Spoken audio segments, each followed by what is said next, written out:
आतंकवादियों को चौतरफा घेरने की तैयारी जो है वो भारतीय सेना के जवानों ने कर ली है। रिफत भी हमारे साथ लगातार बने हुए, उनका रुख करेंगे। लेकिन पुंछ में आतंकियों के खिलाफ सर्च ऑपरेशन लगातार जारी है। आपको इस तलाशी अभियान का सबसे पहले ताजा अपडेट देते हैं कि वहां पर जो है फिलहाल ताजा अपडेट क्या कुछ है। देखिए, गुरुवार शाम 4 बजे से लगातार सर्च ऑपरेशन जो है वो किया जा रहा है। कोने कोने में एक एक घर में जो है वो सर्च ऑपरेशन लगातार जारी है। जंगल के इलाकों में तलाशी अभियान जो है वो काफी तेज है, क्योंकि ये पूरा इलाका जो है वो बहुत डेंस इलाका है, बहुत घनी आबादी वाला इलाका है और बहुत घने जंगल है।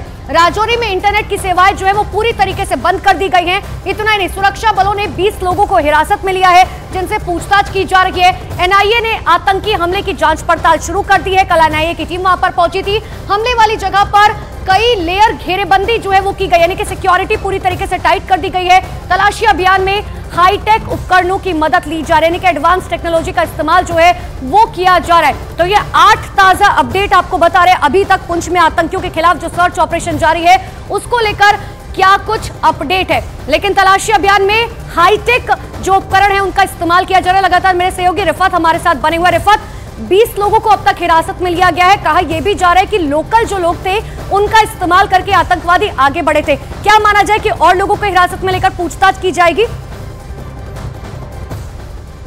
देखिए, जिस तरीके से एनआईए ने अब ये केस अपने हाथ में ले लिया है, वो पुलिस से भी इंफॉर्मेशन हासिल करेंगे और सेना से भी इंफॉर्मेशन हासिल करेंगे और इस पूरे एरिया में जितने भी लोगों की क्वेश्चनिंग होगी उनसे बात करेंगे और ये पता लगाने की कोशिश करेंगे कि आखिर मिलिटेंट कहां से आए, कहां पे मनसूबा बना, क्या क्या चीजें उनके पास थी और उसके बाद भाग निकलने में वहां से कैसे कामयाब हो गए और कैसे उन्हें पता चला कि यहां से आर्मी की गाड़ियां आ रही हैं और ऐसी गाड़ियां जो बीपी गाड़ियां नहीं थी और उसी वजह से जो है भारतीय सेना को नुकसान का सामना करना पड़ा। लेकिन सबसे बड़ा सवाल यह है कि क्या बहुत ज्यादा मिलिटेंटों की तादाद इस एरिया में है, चाहे राजौरी हो या पुंछ हो, कितनी तादाद है वो पता लगाने की कोशिश की जाएगी। कहां कहां पे इनको शेल्टर मिलता है वो पता लगाने की कोशिश की जाएगी और किन चीजों का वो इस्तेमाल करते हैं, कहां कहां उनके तार जुड़े हुए हैं।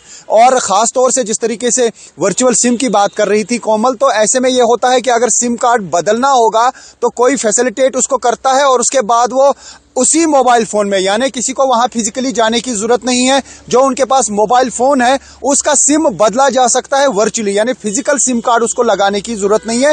हालांकि उससे उतना ज्यादा फर्क तो नहीं पड़ेगा नेटवर्क को बढ़ाने में, लेकिन यह है कि क्या कोई मिलिटेंटों को फैसिलिटेट कर रहा है, इस चीज के लिए भी ये अभी पता लगाया जाएगा। लेकिन जिस तरीके से घुसपैठ की कोशिशें वहां से हो रही है, मैं पहले भी बता रहा था, कश्मीर में एलओसी बहुत टाइट हो गई है, यहां पे हर जगह पे घुसपैठ करना मुमकिन नहीं है, लेकिन राजौरी और पुंछ में बहुत फोकस किया गया। तो ऐसे में अब प्राथमिकता इस बात की है कि यहां पे जो राजौरी और पुंछ का एलओसी का एरिया है उसको अब शायद टाइट किया जाएगा, वहां पे आर्मी को मजीद डिप्लॉय किया जाएगा। और कल जो चाइना का भी इसमें जिक्र किया गया था कि चाइना और पाकिस्तान ये चाहता है कि राजौरी और पुंछ में इस तरीके से इन्फिल्ट्रेशन कराई जाए, मिलिटेंट हमले कराए जाएं, ताकि भारत को ट्रूप विड्रॉल करना पड़े लद्दाख से। शायद ऐसा नहीं वो हो सकता है कि वहां से लद्दाख से आर्मी को हटाया जाए और राजौरी पुंछ में डिप्लॉय किया जाएगा, बल्कि काफी जगहों पे जहां पे एडिशनल ट्रूप्स हैं उनको वहां पे डिप्लॉय किया जाएगा और एलओसी को बहुत टाइट किया जाएगा ताकि इस तरीके से इन्फिल्ट्रेशन ना हो और हमले ना हो।